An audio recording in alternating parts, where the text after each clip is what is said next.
For many people in Sri Lanka, this is the face of hate. As one of the leaders of the Buddhist group Bodu Bala Sena, or BBS, Gnanasara Aththe Galagoda rejects the accusation and instead describes himself as a nationalist. But many of his opinions suggest otherwise. Tell me one country where there isn't a problem because of Muslims. There is only one problem, and it is a global problem. The group's CEO goes even further about Muslims in Sri Lanka. They try to increase their population, right? And they try to build unnecessarily mosques and other things. They try to get the political influence unnecessarily with undue political power. Gnanasara has been widely accused of making hate speeches that target Muslims. He's had dozens of court cases filed against him that accuse him of inciting violence. But he's never been convicted.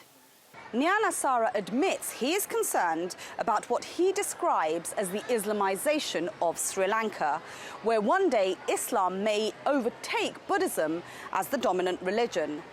For that reason, he says he intends to do everything within his power to ensure that the Sinhalese Buddhist culture continues to dominate.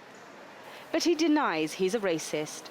Human rights groups disagree. We certainly believe that elements of the BBS have been inciting hatred, which has led to violence. There's no doubt about that. The question then is, what effect does that have? It is clear that that incitement to hatred is having this pernicious effect within Sri Lanka that is leading to minorities being targeted.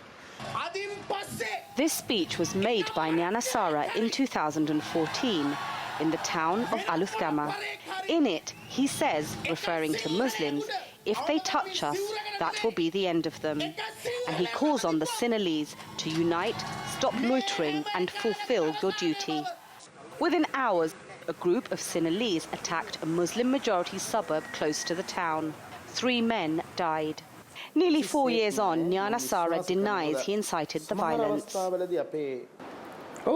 Yes, I will say that even tomorrow. It won't change. What is said there is true. More recently, Gnanasara attended the funeral of a Sinhalese truck driver. He died in the city of Kandy following a fight with 4 Muslim men. Many believe Gnanasara's visit triggered mob violence that followed there that day.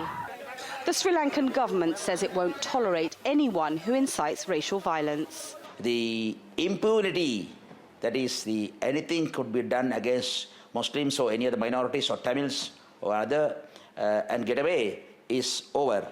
Gnanasara says he prays every day for the suffering and the oppressed. But some of his speeches suggest those prayers do not extend to everyone. Shamim Chowdhury, TRT World, Colombo, Sri Lanka.